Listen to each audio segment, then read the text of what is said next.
탄핵 심판의 핵심 증인 중 한 명인 이 곽종근 전 사령관 이야기 좀 해볼게요.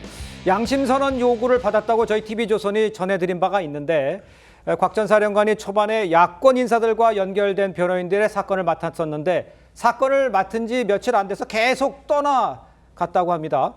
그러니까 우리 하민경 변호사님, 대변인, 이게 보면 이게 흔한 일이에요? 어떻게 봐야 돼요? 아니죠. 상당히 정말 이례적인 것이고요. 예. 이게 변호사라는 분들이, 그러니까 변호인의 이름을 쓰고 이렇게 할 수 있는 건지 상당히 참 듣고서 씁쓸했습니다. 이게 저희가 어떻게 된 것인지 보려고 하면은 곽 전 사령관의 진술이 오염됐다 이런 얘기들이 상당히 있었고요. 그 부분이 이제 계속 조명이 되고 있는 상황인데 또 새롭게 드러난 사실이 네. 더 경악스럽습니다. 왜냐하면 타임라인을 보면 이게 그 민주당의 그 김병주 의원 유튜브에 나가기 전에 네. 이제 곽 전 사령관이 지인과 통화해서 나 큰일 났다. 이게 탄핵 내란죄로 엮겠다고 한다. 양심 선언을 하지 않으면 뭐 이런 얘기들을 했잖아요. 네. 그러고 나서 유튜브에 나가서 이제 발언을 했을 때 뭐 이제 끌어내라고 했다. 뭐 요원을 끌어내라고 했다. 이제 그거는 그 김 전 그 장관, 국방장관이 끌어내라고 했다. 이렇게 진술을 했습니다. 그렇죠. 그러고 나서 예. 그 이틀 뒤에 이제 검찰 조사를 갑자기 오후에 하루를 이제 미룹니다. 그러고 나서 만난 게 이제 A 변호사인데요. 이 네. A 변호사도 민주당 측에서 이제 소개를 해준 A 변호사를 만납니다.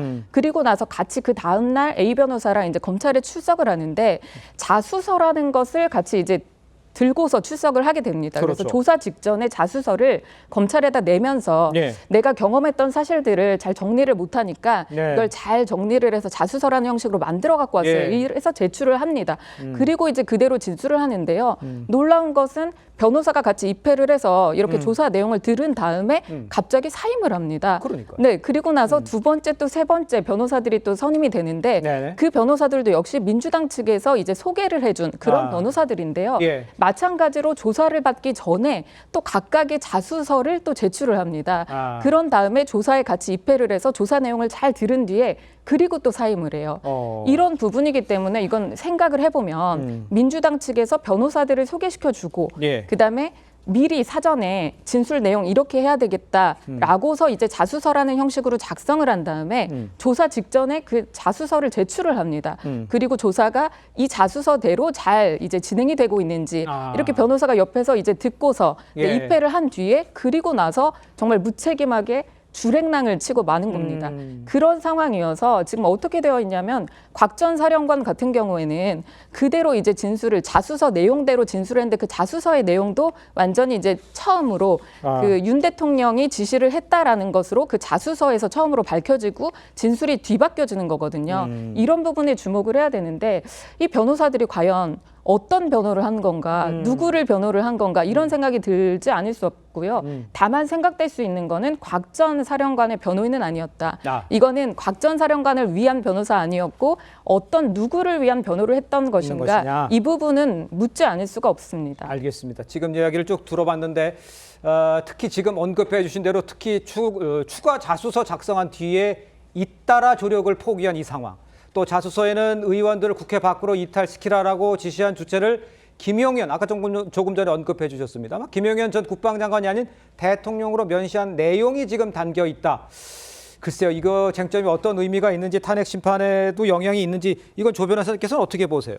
글쎄요, 지금 한 변호사님 말씀 중에 사실관계에 확인되지 않은 내용들이 있어서 좀 신중하게 해야 될 것 같습니다. 네. 그 세 분의 변호인을 민주당이 추천했다고 확정적으로 말씀하시면 안 됩니다. 네. 그렇게 추정해서 주장을 하고 있는 거고요. 네. 뭐 비변호사 같은 두 번째에 입회했다는 비변호사 같은 경우에는 정치인 추천이 아니라 지인의 추천으로 1회 그 조사에 입회했다고 입장을 밝히고 있고요. 예. 첫 번째 검찰 조사에서 입회한 이 변호인 같은 경우에도 이 국회 소추인단에 속한 변호사가 속했던 법인에 한때 근무한 적이 있던 변호사 여기까지가 사실입니다. 지금 민주당이 추천했다고요. 아니면 또 그 법인에 같이 있었던 적이 있었다는 이유로 지금 어떤 의혹을 제기하는 것이라는 점을 분명히 말씀드리고요. 예.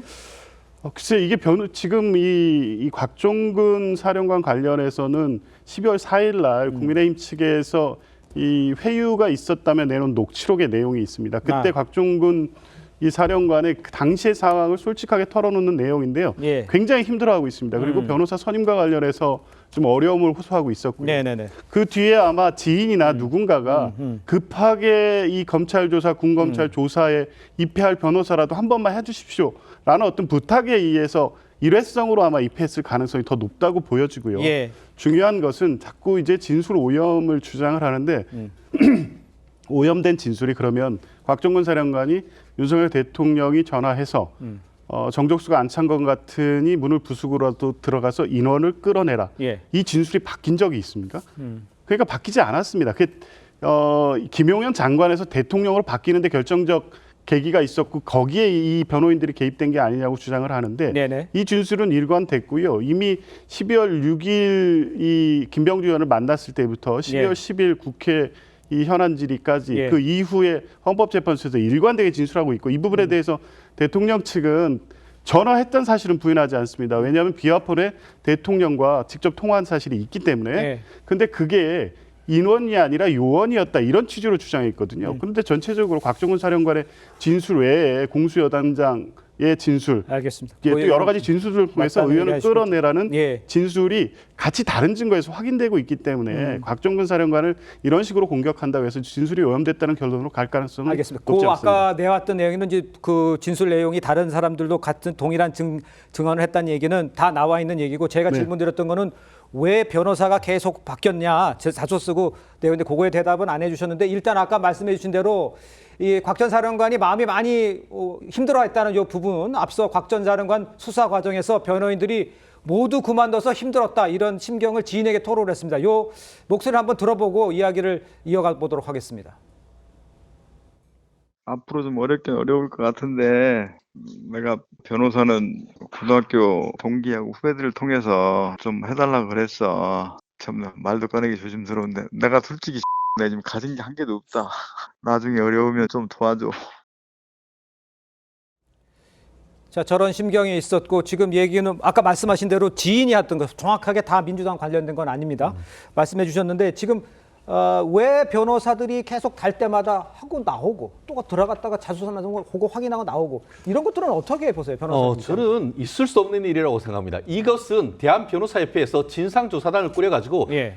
변호사 윤리와 관련해서 확인을 해야 될 의무가 있다라고 생각을 하고요. 예. 더불어서 제가 이 사건을 딱 듣자마자 어떤 생각이 났냐.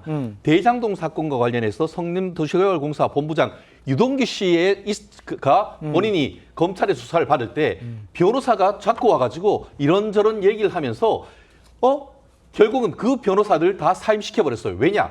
나를 위해서 변호를 하는 것이 아니고 네. 이재명 대표에게 내가 불리한 증언을 하는지 여부를 감시하기 위해서 붙인 변호사 같다라고 하면서 그때 유동규 본부장이 다 민주당 내지 이재명 대표 측에서 보내온 변호사들을 다 사임시켜버린 케이스가 있습니다. 아. 저는 딱 이것이 그와 데칼코마니처럼 일치하는 것이 아닌가 하는 생각이 드는데요.